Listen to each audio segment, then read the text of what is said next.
You're listening to the Monday Night Community Show with Daniel on BRFM. This is the Daniel Monday Night Community Show on demand through YouTube. Thank you very much for choosing to listen to us through this method.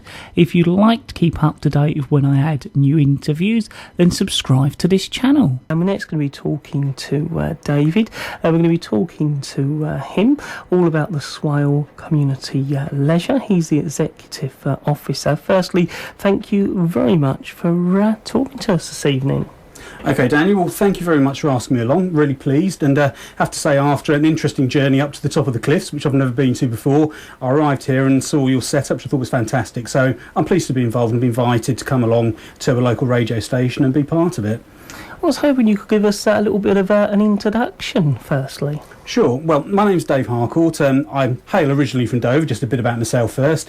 I worked extensively in Dover and Thanet within leisure, which is running leisure centres, but also involved with community programmes, the development of the arts, education, sport, leisure in the widest sense.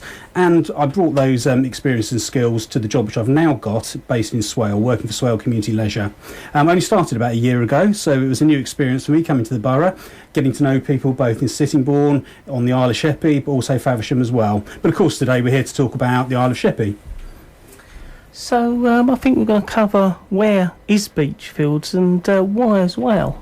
Okay, well, I think, where is Beachfields? Well, Beachfields Park, historically, and I found this out myself, actually by accident, looking through a wonderful little book, which I believe was created by children and students from what's now the Oasis Academy. I understand there were 3 schools originally, including Chain Middle School, which was the driving school behind the creation of the book. And I found out that Beachfields Park used to be the area that included Tesco's, what's now McDonald's, and Canterbury College. So it was a big, big area. I believe there was a fairground on it, but much of that land was sold off and is now being built on, as we know. So the area that's left really is which I think most people recognise the sandpit in what's Beachfields Park in reality, but also the park extends beyond the Healthy Living Centre, where the gym, the sports hall and Sheppey Matters are based. Beyond that, through the gardens where the pergola is, to the swimming pool, and the other side where there's a green area. So the scope of our project is all of that area, which we're calling the Beachfields Project. Why Beachfields? Well, we know where the park is. It's in the middle of Sheerness. And I just hark back to when I first started in my current job, which was just about a year ago now. In fact, thinking about it, it's a year ago tomorrow. So there you go, there's my anniversary. I remember walking around the site and thinking to myself, well, it's a massive site really for the middle of a town, but there's not much really in very good condition outside of the main leisure centre and the swimming pool. So I walked around the tennis courts and I thought, well, actually this isn't great. The park area is nice, there's some good bits in it. There's a skate park which is quite run down, and I bumped into a colleague who had a project that was running there to try and improve the skate park, and he said to me, well, I've not had much success with this. So I started looking at all these different areas and thinking to myself, what can we do to improve the area for local people and to try and recreate the heyday of the 50s and 60s. Margate's done it, Whitstable's done it, so why can't Sheerness do that? And I saw myself as being in the role there, responsible for the leisure centre, that I need to take a lead to try and bring people together, because there's a lot of good work going on in the area, but bringing people together and working together is the reason for making this happen, so that we can give some ownership to the local people so they feel safe, the children feel safe, and they can enjoy what's there for everybody to take part in. So what is hoped that you're going to sort of achieve? And I was hoping you could explain a little bit more on where this has worked elsewhere as well. Sure. Well, I mentioned earlier on about Whitstable and Margate, but I'll come back to that in a moment. But what do we hope to achieve? Well, I think one of the things for me is to let local people have the opportunity to be part of a project which I believe will help raise aspirations in the area. I mean, you hear a lot about Sheerness being a rundown town, and I don't think that's necessarily always the case. I think there's some good areas and bad areas, as in all towns. But what we do have is we have a park which needs some work doing. So we want to, first of all, make it safe. We want to make it more attractive, and want to make it a place where people feel it's something they belong to. So a sense of ownership, a sense of place, and I think that's really important. So we spend a lot of time consulting with local people, local organisations, and we're just starting down that road of bringing people together. So the end product, we hope, and it's not going to be a short journey, it might take 4 or 5 years, we hope to improve the facilities in the park area so it's more open, more friendly, signposted better, more usable by people. What's going to be there? Perhaps I can't tell you exactly, but I know what people would like. Some of the consultation we've had so far says things like a nice green area where you don't have to climb over walls to get to the next part of the park, a nice safe skate park, a play area that's fun and friendly, more to do when you go down there during the summer holidays, maybe a play area the other side of the swimming pool, maybe a flume, maybe different slides for children, maybe better facilities on the seafront. And one of the key things was lighting, which will make it safe during the winter as well. So those are the things we hope to achieve. So it's something which is owned by local people, but is a destination to attract visitors to the island. Someone told me the other day, which I didn't know, there's actually a direct train to London now. So let's see Sheerness on Sea on the notice board up at London Victoria, so that people know where they're going when they get on the train. I'd like that to happen. And I think there was just a bit you wanted to follow on from the area we were just covering about. Yes, Daniel, thanks. We talked about what we hope to achieve, but also about where this has worked before. And I'd just like to cast my mind over a couple of experiences I've had, one of them being Whitstable, another one when we look at places like Liverpool, and also Margate. Originally I've worked in Dover, I've worked in Thanet, so Whitstable and Margate I'm reasonably familiar with. And when you think about Margate going back 10-15 years, in fact before the Turner Contemporary became there, it was very similar in many ways to Sheerness. Now, forgive me, Margate, if you don't agree with that, but in actual fact, it took a lot of money to try and start to build the town up again and improve the centre.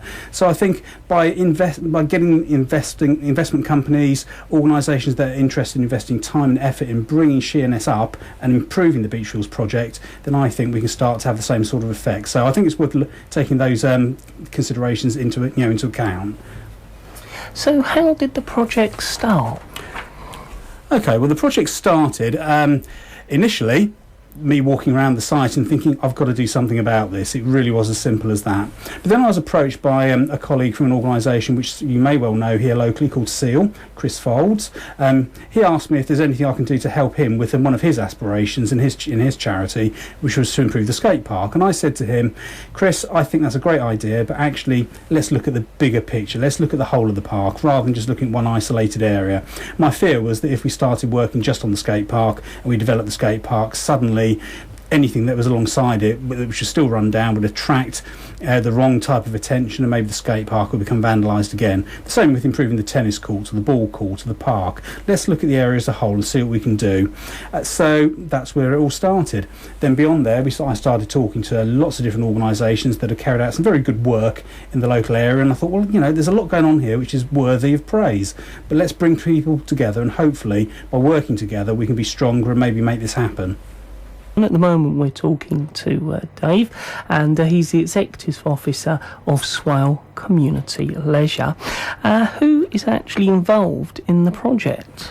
Okay, well, in the Beachfields project has actually got a partnership in place, which is only held together by terms of reference at this stage, but it's a mixture of public sector, private sector, and also not-for-profit organisations. So making a list here, and forgive me if I miss anyone out, but I'm sure I won't. There's Swale Community Leisure, of course. There's Serco, Swale Borough Council, Sheppey Matters, Sheppey Tourism Alliance, the Oasis Academy, Canterbury College, Seychelles Community Centre, and I think that just about covers everybody at the moment. So we've got those people. They got together, they formed the partnership, and collectively what we're trying to do is to make the project come alive and happen. But the other distinct group, which I haven't mentioned, which is even more important to me, is what we call our Beachfields Student Council, which is made up of students from the Oasis Academy, St Edward's Primary in Sheerness, and Westminster Primary in Sheerness. We've got a group of about 20 children who've been really instrumental in the project, and I'd just like to mention very briefly how their involvement started. It all took place around an artistic workshop which was hosted kindly by the Oasis Academy. Those children came together, and with a creative practitioner they explored the history of the site, and one of the key things they looked at to start the project was J.M.W. Turner's famous painting The Fighting Temeraire. And The Fighting Temeraire, which I'm sure most of you will know, was painted as it was being towed from the age of sail into the age of steam to be broken up in Rotherhithe, because it was actually based in Sheerness at the time. So the children explored what it was like in those days, they explored what the heyday of Sheerness was, and they looked at what they might like it to be in the future. So what are the challenges? Challenges in a project like this, of course, are many, and the first and foremost is money. Nothing happens without money, unfortunately. But For me, at this stage of the project, and it is early days, I think the biggest challenge is making sure that all the parties that have been carrying out such good work have the opportunity to contribute. Quite often people get left out in a project such as this, and they may have something really valuable to give. And I'm keen on involving as many organisations locally as can be involved. The partnership is open, it's not a closed shop, and I'm open to ideas and suggestions, and it's something which I think is really the basis of the project's strength. Other challenges, of course, are, yes, we need to look at what's got to go in the area. We can't have everything. The children have some fantastic ideas about what they'd like to see happen.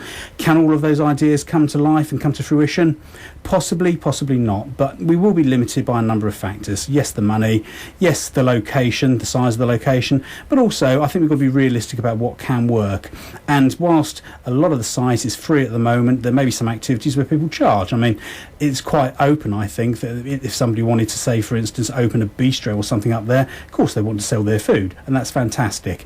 We don't want to make money out of this as such. What we're interested in is raising the profile of the area, making it safe, friendly and a great destination for everybody, but with lots of things on offer there which you can take part in either free of charge, or if you want to, pay and take part in something else such as a restaurant, a ride or something similar. When will this all take place? And that's the question everyone always asks me, Daniel. This isn't going to be a quick fix. I anticipate this is going to be a number of years to bring it to fruition, but there are some things that can happen in the short term to help improve the site. For instance, we're working quite closely with Swale Borough Council to see whether we can make safety improvements, simple things like the pergola that runs down the centre of the park area. We want to make sure that's safe, and whether that means replacing it, taking it down, that may be the case, but we want to do that over the next 12 months. We're also looking to improve the lighting over the next 12 months, and we're looking to run a series of events and bring together events that are already happening so that we've got a programme for the year. But the reality is, of course, we need to build those partnerships. We need to make sure that we attract the funding and the investment to make sure that we do reach those aspirations which the children have and the local people have to make the place a far better, safer destination for the island. So it will take a number of years, I believe. I mean, I wouldn't like to put a year on it, but it'd be nice to say that if we've all got 2020 vision, maybe that's a good target for completion. Well, was there anything else you'd like to cover before we finish? Sure. I think one of our first milestones is we've got an open weekend taking place at Sheppey Leisure Complex beginning Friday the 24th of April. There'll be a number of things happening that weekend. On the Friday there will be a partnership and investment event, which is a private event where we're inviting along guests that may possibly look to invest in the site. However, there will be some public events taking place at the same time. For instance, we're working with Canterbury College. They've got an open week and they want to use the event to showcase one of their fashion shows. We're also going to have a free screening of a film in our marquee that we're going to have on Beachfields Green. At the same time, the Leisure Centre is going to have lots of taster sessions for the public to come in and have a go at the different sports and the activities in the Leisure Centre. That's extending over the weekend. On the Saturday in the morning, there's a Go Try event. Go Try is triathlon, but not as you know it. Basically, you don't have to be a triathlete. Come along, have a go at a swim and a run and have some fun. In the evening, there'll be another screening of another film. And on the Sunday, again, there'll be lots of taster sessions. So there's lots happening, and it'll be a great time to come down and have a look, find out more about the project, find out more about the leisure complex, and there'll be an opportunity to have your say and give some feedback. There'll be cards all over the site where you can fill in and say what you think might happen to the site and whether you think it needs changing. You may not think it does, but we like to think that with your support we can make improvements that will make a difference to local people. Well, Dave, I'd like to thank you very much this evening for coming along and telling us all about what's happening at Beachfields and the project as well. Thank you very much, Daniel. I hope to see you again soon.